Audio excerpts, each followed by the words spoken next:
अस्सलाम वालेकुम dear students, मैं हूं हिना शौकत, आपकी केमिस्ट्री टीचर। आज के इस लेक्चर में हम पढ़ने जा रहे हैं दो बहुत इंपॉर्टेंट बेसिक डेफिनेशंस जो कि हैं empirical formula and molecular formula. Students, we are discussing topic number 1.2 which is basic definitions, और आज हमने देखना है कि मॉलिक्यूलर फार्मूला और एम्पिरिकल फार्मूला क्या होता है। मॉलिक्यूलर फार्मूले का नाम तो शायद आपने पहले भी सुना हो सकता है कि एम्पिरिकल फार्मूले का नाम कुछ लोगों के लिए न्यू हो। आज के इस लेक्चर के बाद ये नाम भी नया नहीं रहने वाला। सबसे पहले देखते हैं कि मॉलिक्यूलर फार्मूला क्या होता है। अगर हम मॉलिक्यूलर फार्मूले के वर्ड पे गौर करें ये लगता है कि वर्ड मॉलिक्यूल से निकला हुआ है, और अगर हम देखें कि मॉलिक्यूल्स क्या हैं, basically molecules are formed by combination of atoms. Yes, combination of atoms means when atoms they combine chemically, so they are going to form molecules, and these molecules are represented by molecular formulas। मतलब जब भी कोई एक जैसे atoms या फिर मुख्तलिफ atoms combine करेंगे तो उनके उस combination को हम एक molecular formula से represent करते हैं। जैसा कि हम जानते हैं कि हम डिफरेंट तरह के atoms को, जो कि डिफरेंट एलिमेंट्स के हो सकते हैं, उनको उनके ख़ास सिम्बल्स से रिप्रेजेंट करते हैं। तो जो मॉलिक्यूलर फार्मूला है वो भी कुछ सिंबल से ही मिलके बना होता है, उसमें कोई नई चीज़ बिल्कुल शामिल नहीं हो जाती। As you know that we have 92 naturally occurring elements and 118 in total. जो मॉलिक्यूलर फार्मूला होगा वो उन्हीं के सिंबल्स से मिलके बना होगा। लेकिन मॉलिक्यूलर फार्मूले की एक ख़ास बात है that it shows us the actual number of atoms present in the molecule of particular compound. कोई भी कंपाउंड हो सकता है, for example water, carbon dioxide. Molecular formula हमें बताता है कि एक्चुअली उस कंपाउंड के अंदर कितने नंबर ऑफ एटम्स हैं, मतलब कौन से मुख्तलिफ एलिमेंट्स से मिलकर वो कंपाउंड बना है और उसके कितने नंबर ऑफ एटम्स हैं। अगर हम देखें मॉलिक्यूलर फार्मूले की डेफिनेशन की तरफ, molecular formula shows the actual number of atoms of each element present in the molecule of that compound। मतलब कि actual number of atoms, सही में एक molecule of that compound वो कितने number of atoms से मिलके बना हुआ है, और अगर वो 3 या 4 number of atoms से मिलके बना हुआ है तो वो कितने elements से मिलके बना हुआ है। जैसे कि अगर हम बात करें पानी की, तो पानी का फॉर्मूला है H2O। H2O का मतलब है कि उसके अंदर कितने एटम्स हैं, टोटल 2 + 1 3 एटम्स। मगर H2O ये शो करता है कि उसके अंदर 2 तरह के एलिमेंट्स हैं, which is H stands for hydrogen and O stands for oxygen. अगर हम देखें इस फॉर्मूले की तरफ C6H12O6, हो सकता है कि आप में से बहुत से लोगों ने ये फॉर्मूला पहले भी देखा हो। जी हाँ, this is the formula for glucose. Read करने के लिए C stands for carbon, H stands for hydrogen and O stands for oxygen, और इसको हम पढ़ते हैं C6H12O6। मतलब कार्बन के एटम इसमें 6 हैं, हाइड्रोजन के एटम इसमें 12 हैं और ऑक्सीजन के एटम इसमें 6 हैं। हम कह सकते हैं कि if we want to know how many atoms of each element are in a compound, we can use molecular formula. लेकिन आपने हमेशा ये याद रखना है कि फार्मूला कंपाउंड्स का हो सकता है या फिर उन एलिमेंट्स का जो कि अलोन एग्जिस्ट नहीं करते, लेकिन हम एलिमेंट्स के लिए सिंबल्स ही यूज़ करते हैं। अब अगर देखें कि एम्पिरिकल फार्मूला क्या होता है, तो चूंकि दोनों के साथ फार्मूला वर्ड आ रहा है तो दोनों में कोई ना कोई रिलेशन ज़रूर है। Empirical formula basically simplest ratio होती है। Simplest ratio, like it's written in definition, the simplest type of formula. Simplest type of formula, it is the simplest whole number ratio of atoms present in a compound। When we say whole number ratio, तो इसका मतलब है 1 2 3 4, बस जिस तरह के whole numbers होते हैं बस वैसा ही हो सकता है। मीन्स इसमें कोई डेसिमल में कुछ भी नहीं आएगा, 1.5 2.5 इस तरह की कोई भी वैल्यू यूज़ नहीं होगी। You have to use only whole numbers, and you know that whole numbers start from 0 and they go so on। For example, अगर हमारे पास है ग्लूकोज का फॉर्मूला विच इज C6H12O6, तो सबसे पहले आपको क्या करना है, आपको इसके number of atoms of each element के बिटवीन रेशो फाइंड कर लेनी है। फॉर एग्जाम्पल, हमें पता है C6 means there are 6 atoms of carbon, carbon की जगह हमने लिख दिया 6, then ratio how many atoms of hydrogen 12, so 6:12, and then next to it is oxygen, so how many atoms of oxygen? 6.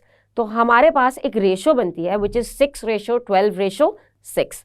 अब हम इसे बिल्कुल मैथ्स के असूलों पे रख के ही सॉल्व करेंगे. आई होप आपको मैथ्स में रेशोज मुझसे भी अच्छी आती होंगी, लेकिन देखते हैं कि आखिर हम रेशोज को सॉल्व कैसे करते हैं. So in general what you will do, you have to decide that which is the smallest number that you could divide all of these by. मतलब आप इन सारी रेशोज को किस smallest number से डिवाइड कर सकते हैं. For example 6, 12 and 6.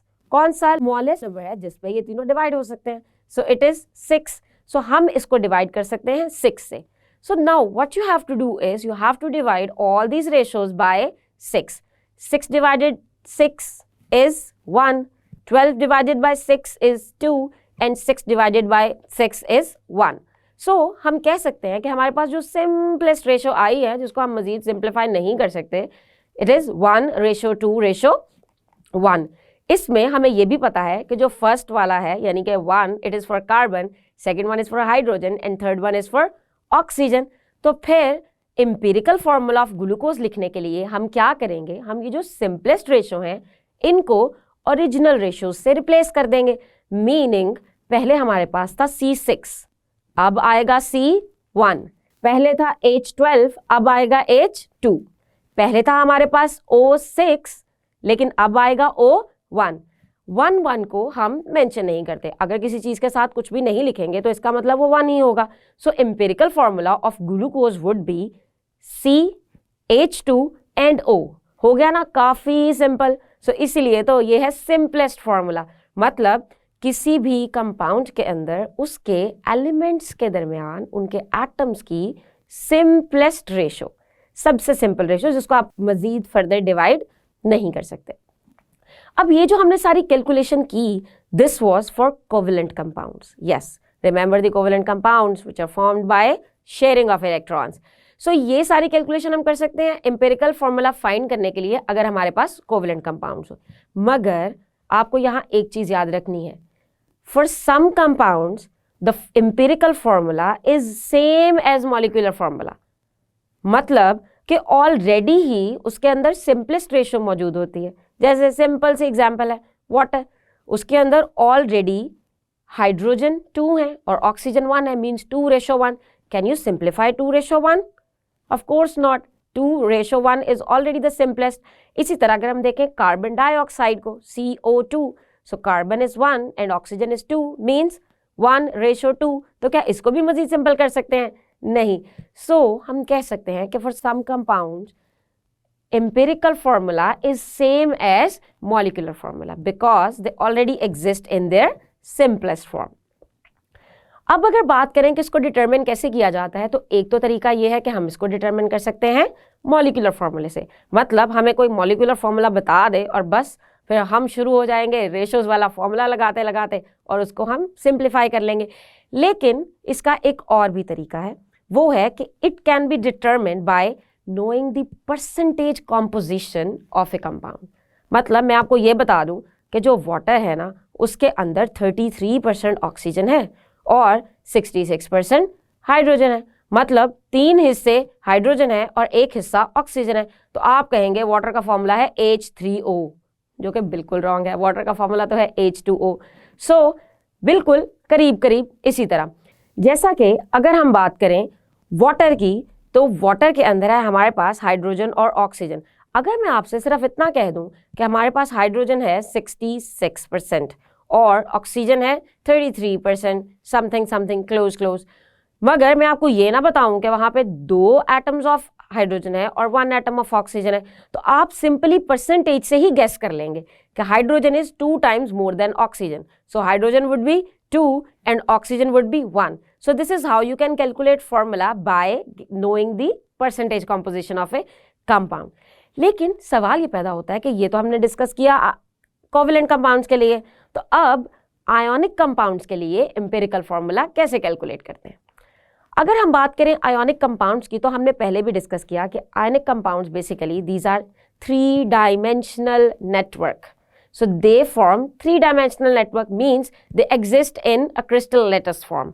जिनके अंदर होता क्या है कि oppositely charged ions they are surrounded by other ions. मतलब अगर एक पॉजिटिव चार्ज है तो उसके इर्द गिर्द नेगेटिव चार्ज होगा, अगर एक नेगेटिव चार्ज है तो उसके इर्द गिर्द पॉजिटिव चार्ज होगा, मगर जो कंपाउंड है वो इलेक्ट्रिकली न्यूट्रल होगा, मतलब उसके पॉजिटिव नेगेटिव चार्जेस के अंदर एक फिक्स्ड रेशो होगी।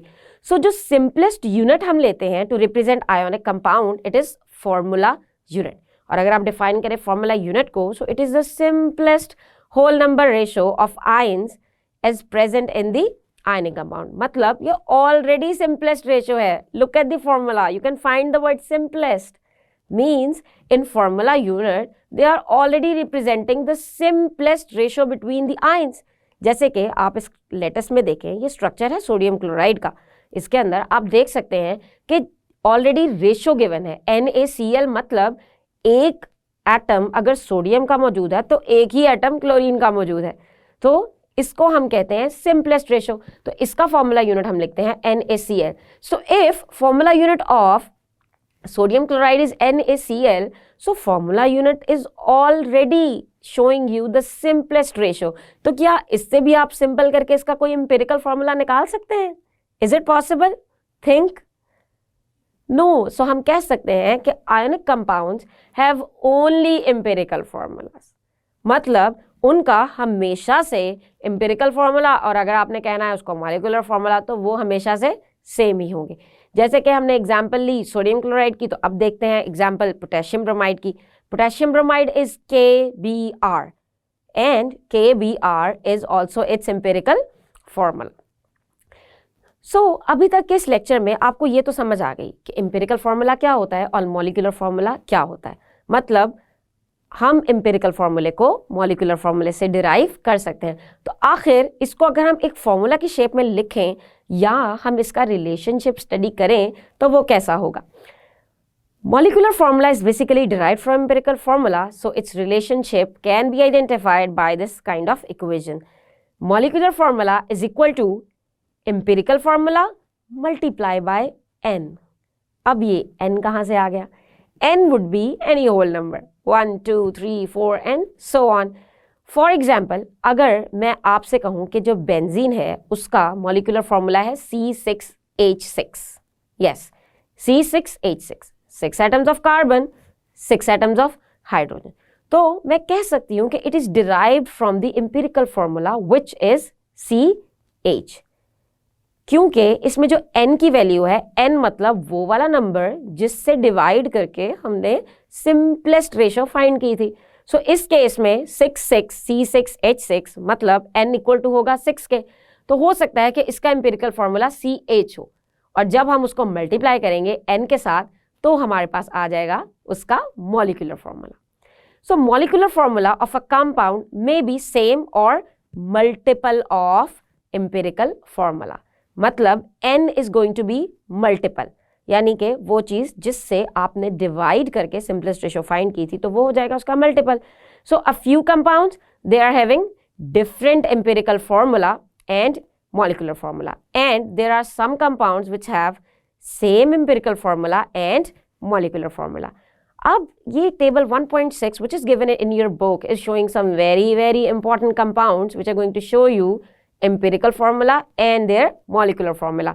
So for hydrogen peroxide we have empirical formula HO and molecular formula is H2O2। रुकें, क्या आपने यहाँ identify की what is the value of N here? Can you identify? So what is the multiple? What do you think is the largest number which you are going to use to convert it into simplest ratio? So since H2 and O2, so the N would be equal to 2।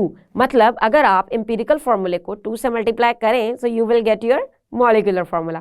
अगली मिसाल benzene की है जिसको हमने अभी discuss किया, whose empirical formula is CH and molecular formula is C6 and H6। Last example glucose जिसको भी हमने अभी डिटेल में डिस्कस किया है, C6H12O6, इसका मॉलिक्यूलर फॉर्मूला है, तो एम्पिरिकल फॉर्मूला क्या हुआ, हम इसको डिवाइड करने वाले हैं, यस स्मॉलेस्ट नंबर से विच वाज 6। सो इसका एम्पिरिकल फॉर्मूला हुआ CH2 and O, that's it. So उम्मीद है कि आपको मेरे इस लेक्चर में एम्पिरिकल फॉर्मूला और मॉलिक्यूलर फॉर्मूले का डिफरेंस और रिलेशनशिप तो समझ आ ही गया होगा। सो स्टूडेंट्स, आज के इस लेक्चर में हमने देखा कि एम्पिरिकल फार्मूला और मॉलिक्यूलर फार्मूला में डिफरेंस क्या है और इन दोनों के अंदर रिलेशन क्या है। अगर आपके पास एम्पिरिकल फार्मूला मौजूद हो तो उससे मॉलिक्यूलर फार्मूला कैसे निकाला जा सकता है। हम अपने आने वाले लेक्चर्स में मज़ीद कुछ बेसिक डेफिनेशंस को डिस्कस करेंगे। तब तक के लिए अल्लाह हाफ़िज़।